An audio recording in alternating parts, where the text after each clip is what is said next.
So anyway, thank you. I'm really excited to be here.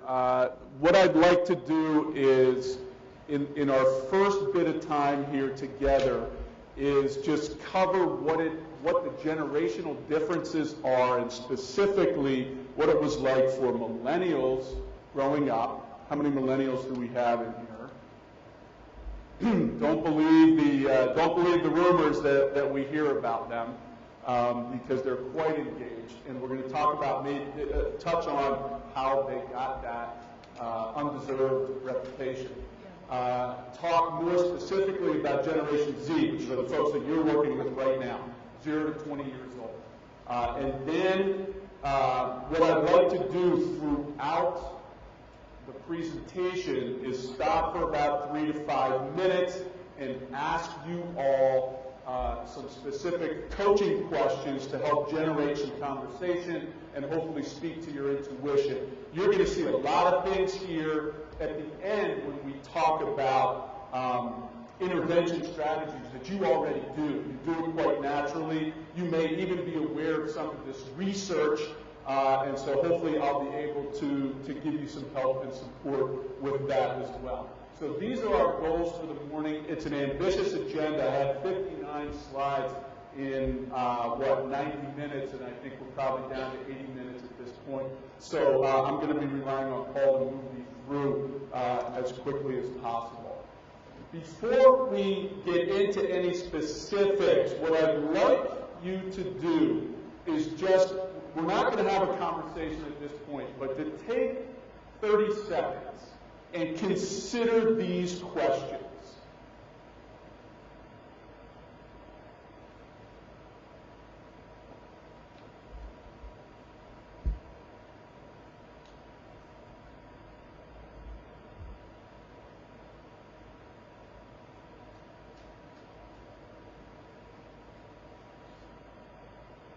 And now let's just go for 1 minute, and I've asked you to share them with your table. What's the takeaway? What's the takeaway? Go ahead, 1 minute. So I'll be interested to know what some common themes were. I heard friends and friendship. Chances are, I know this is true for me, from my athletics, and also from coaching. What's the one thing we remember the most from our athletic experience, and probably a big reason why you guys are coaching, is what? Relationships. And so let's see if we can't experience the world of the Generation Z and the millennial. If you were to, and I'm not going to ask you to share what it was, but if you think about maybe the stupidest thing you ever did when you were in high school, or the most embarrassing thing you ever did in high school, I would not want to share that with you, my personal story. But what would that be like for kids today when it's all on social media? And so how many people knew what that knucklehead decision was that we all made? And how much did we want to hide that from them and hope that it would go away? And one of my, and also, to what degree is that still with you a little bit? Does it still bring up feelings of embarrassment or even shame? Or are you okay with it? And what made you become more okay with it in time, as opposed to constantly being reminded of it and knowing that it was out there in public? And that's what your students and student athletes are dealing with every day. And so we're going to talk about that. Thank you for those of you who filled out the questionnaire. The initial questionnaire was really helpful for me to get an understanding of what's going on in your world right now. This is a summary. The ability to handle criticism. Why is this generation, what makes them, some of them, so fragile and so anxious? We're going to talk about that this morning. Respect for opponents, for officials. To me, that boils down to respect for self. We're going to talk about some things, and I'm sure that you're already doing, but some things that may help move that along a little bit. work ethic, holding themselves more accountable, taking responsibility for their actions, all kind of come in the same theme, don't they? What's going on there, and how can we help them move forward when our natural human tendency is towards growth and development? So what's thwarting that, and how can we help them move beyond it? Focus on process, not outcome. These kids are dealing with outcome all the time, and we're going to see that when we talk about millennials, and I'm going to do that pretty quickly.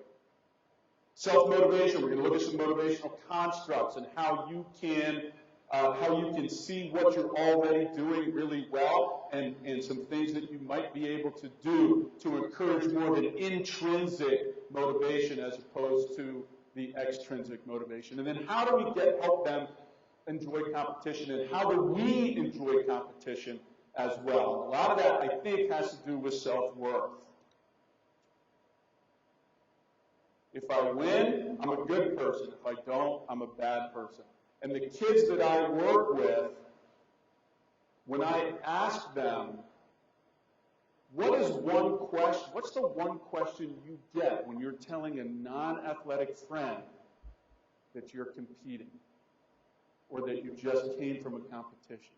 And the answer is, did you win? Right? No, I didn't win. There were 847 people there. No, gosh, I didn't win. Is that okay? And how am I associating my self-worth with that? So these are the things that I'd like to cover today. So I'd like to put this in context then. The times and the culture that we all live in. So one of the things, what's the stereotype of millennials? What do we hear about? What have we always heard about millennials? They're lazy, right? Say again. They're entitled. They're lazy. They're entitled. But the question then is, according to whom? And so from my generation, right, the boomers, it was all about work ethic, and it was about work over play. So of course, if that's my perspective, if I see somebody who's saying, I want balance, oh, you're lazy now. No, that's your opinion according to your rule. So I want to talk about context. I want to touch very, very briefly, like 2 slides, 3 slides maybe, on adolescent development, so we can help put that in perspective as well. What are their needs? What's going on for them based on culture? And how can we successfully address that? We're going to look at some theoretical approaches. And again, as Paul said, the experts are in this room. You guys are doing this all day, every day. It's a labor of love with coaching. I get it. And I'm hoping, too, that one of the things you walk away from this morning is just how important and vital your role is in working with these kids every single day. Because what they need is what you have to offer structurally as coaches in your sport, also as mentors and caring adults. The opportunity to give them some social contact, which they miss. So, very quickly, we know how we make meaning, right? This is Robert Keegan, as a Harvard psychologist, will go down in the next 100 years probably as one of the top 4 or 5 preeminent psychologists in the history of, at least the United States, but probably the world. He'll be up there with Freud. So he talks about developmental growth, not just for kids, adolescents, but also adult development. Really interesting. If you're interested in it, I would encourage you to check out some of his books that he dumbs down for all of us, because he's like this brilliant guy. But all of these things come into play for these guys. What's their family and culture? And based on that, how am I interpreting that experience growing up? How does that relate with my personality type, with my temperament? And you may already be thinking of kids on your team, right? The different personality types, the different temperaments. How can I figure this kid out? How can I find a way to get them to do what it is I know they're capable of doing? And our experiences also play into our self-image. And when we have an experience, we have a thought.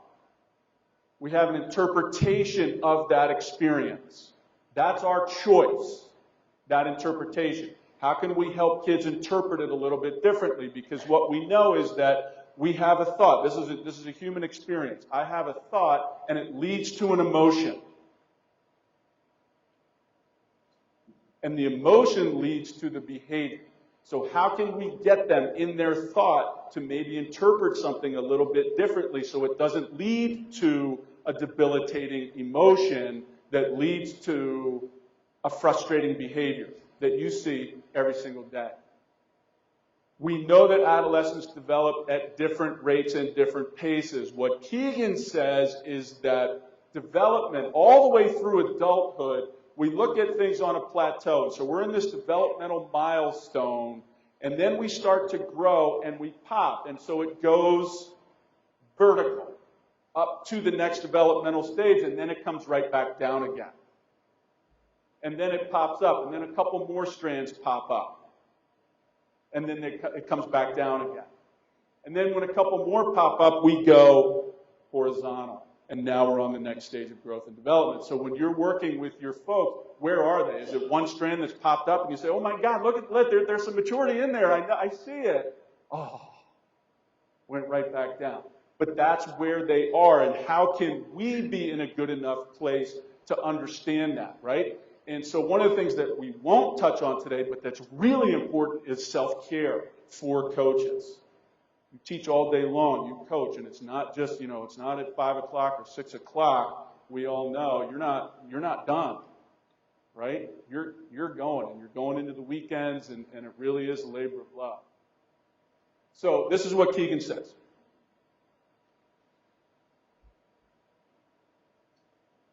And how can we understand their capacities a little bit better within the context of a culture that's transforming at a rapid rate? And that's not just these kids. That's us as well.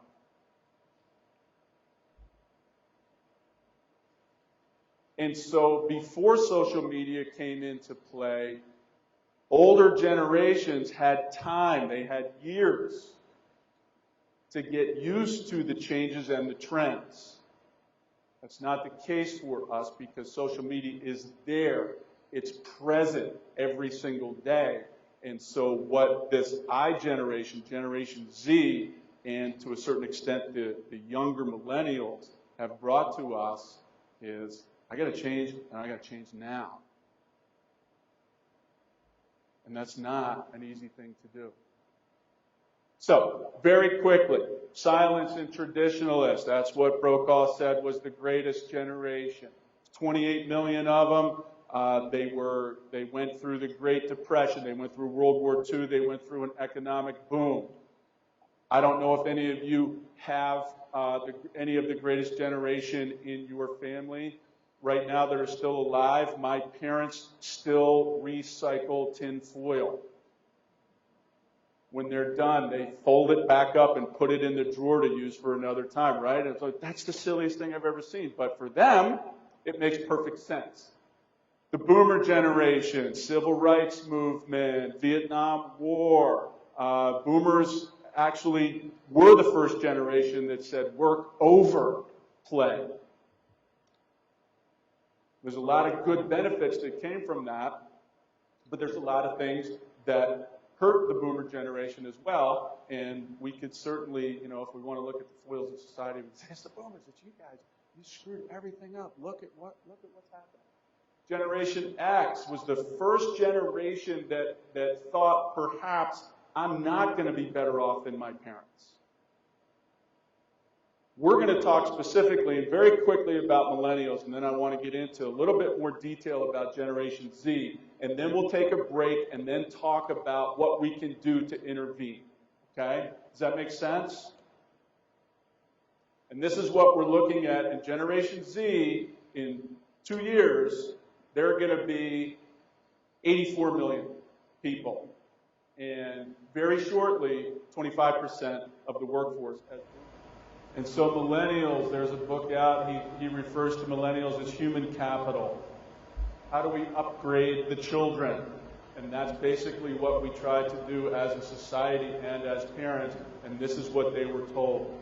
And a lot of that was a reaction to the fact that this piece of pie is getting smaller and smaller. So if I want to eat, I'm going to need to shine. I'm going to need to go above and beyond so that I can make sure that I get a piece of that. Now, the kids weren't thinking that, right? The parents were thinking that. And you experience that as educators all the time. Parents closely monitor. Now, this is millennials, right? Harm prevention to risk elimination. We stopped asking them to grow up. We programmed and medicated them to stay ahead of the curve. An exceptional accomplishment is a must. But that begs the question, what about the kids who are, average to above average intelligence? Or are coming from a family background that is impacting their self-image?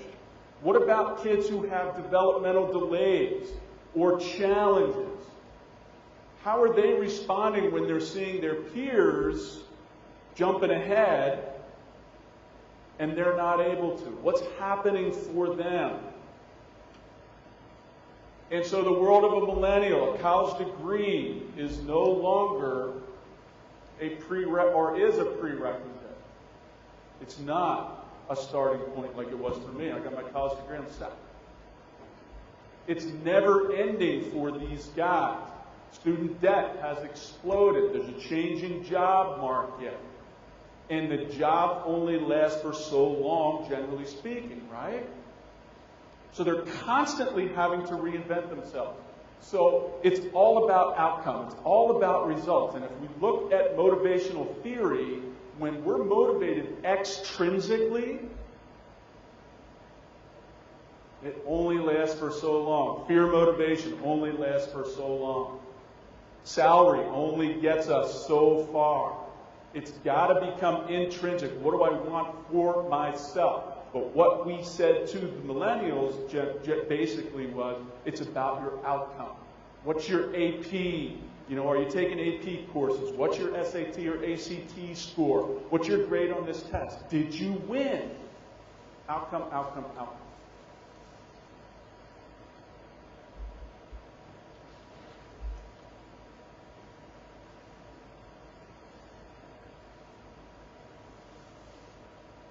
So perhaps they felt slighted. So, they're at the mercy of extrinsic motivators. Why wouldn't they be anxious? Why wouldn't they feel depressed? There's no self-determination. Why wouldn't they feel some degree of uncertainty and fear? They're at the forefront of the tiny house movement. I get to see that show every Sunday morning when I wake up. I'm not the one that turns it on, but I get to watch that. Let's live in a tiny house. There's no way I could live in it.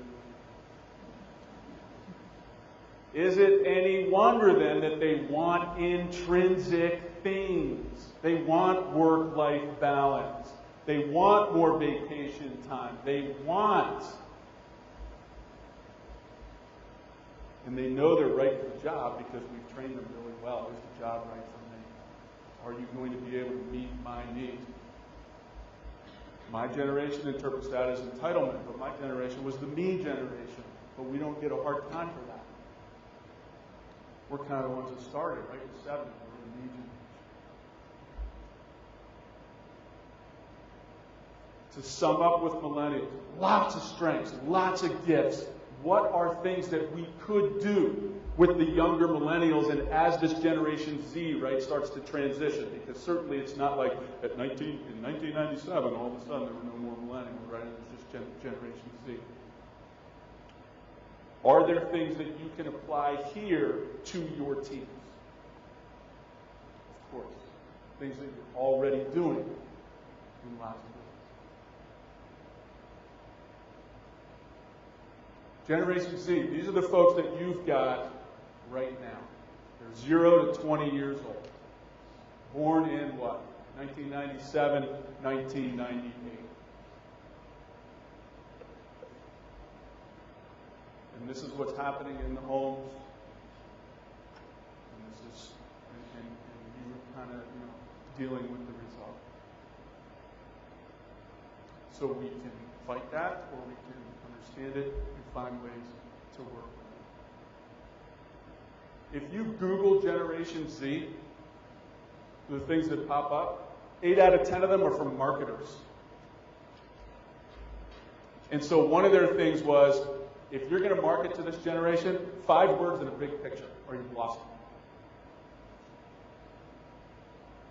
They've never had the luxury of a threat-free world. One of the things I did put up there was school shootings. And then student debt, and they're starting to look at education alternatives. They're starting to look at housing alternatives. Everything revolves around their phones. You see that all the time. They're growing up slowly, and they're okay with it. They're not rebelling against their parents. They want their parents to hang out with them. There is a term called adulting. Have you guys heard this? You got to adult today. It's hard work. Oh, who wants to do that? Right? So when previous generations are rebelling and trying to find their independence, these guys are like, keep it safe. And they're better behaved. They're engaged in, they are sexually active later. 25% of them, by the time they graduate high school, will not have their driver's license. They are drinking less. Their drug use is similar to other generations, but they're drinking less, which is really interesting as well.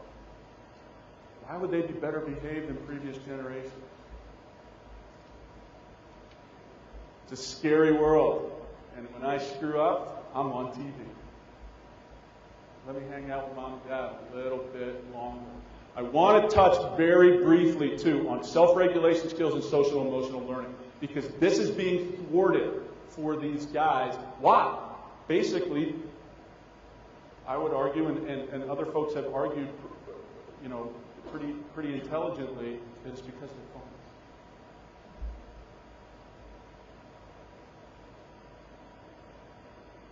And how about that last one?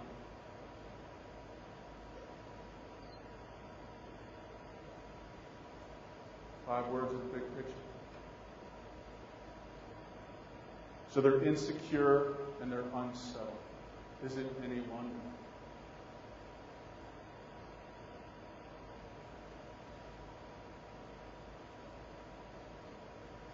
And I'm sure you've had the experience. Home, Friday night, Saturday night, let's watch a movie with the stepkids. You pick the movie, they pick the movie, we put the movie on, and they're on the phone. What are you doing? We're watching a movie.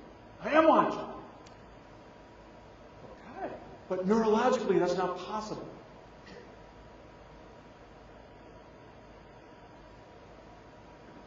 Okay, I covered this. I thought that second one was really interesting. They want to hang out with their parents. They want to be self-protected. And parents, we're okay with that, right? It's a scary world out there. If I can keep you from being sexually active before you're ready to do that, and by harming your brain, by ingesting chemicals, I'm all for that. If you're home and I don't have to worry about it, I'm all for that, right? So this is what's happening. Texting makes this even worse. So self-regulation is what? Our ability to manage our thoughts and our emotions. Emotional management. But when we're texting, and we think about it in our own lives, right? We don't understand nuance when we're texting.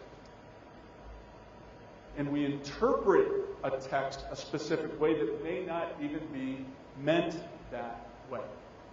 And so, questionnaire for distress tolerance. I'm just going to ask you to read that and see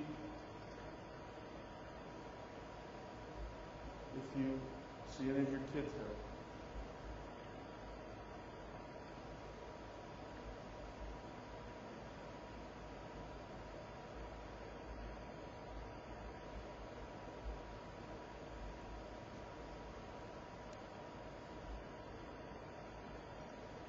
And self-regulation, and you see this. How many of you make sure that when you're correcting an athlete, you're really careful about how you do it with certain members of your athletes? They really have a hard time with it.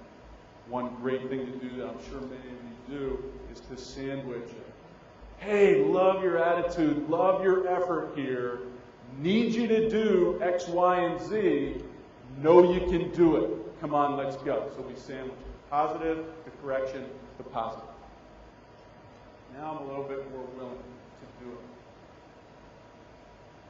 Okay, so is it any wonder that this is what you see every day walking into your classrooms and walking onto your fields,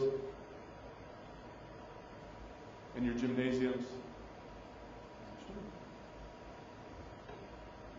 So this is our challenge. How do we help regulate them? How do we help guide and mentor them?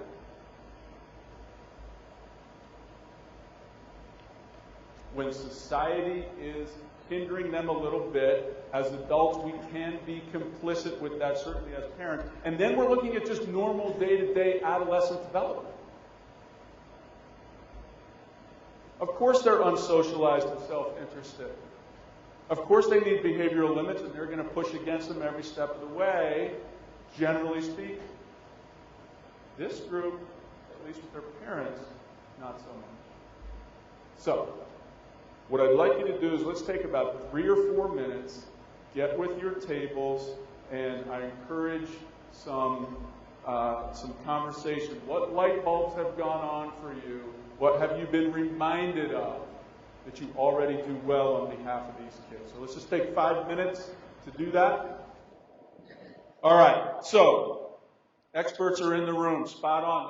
Let's look at some research that supports everything that you're saying, and we'll be able to look at some other things as well. So one of my questions would be, based on this conversation that you just had, are there action steps or ideas shared in your group discussions that offer you the greatest promise for moving forward? What's your insight telling you?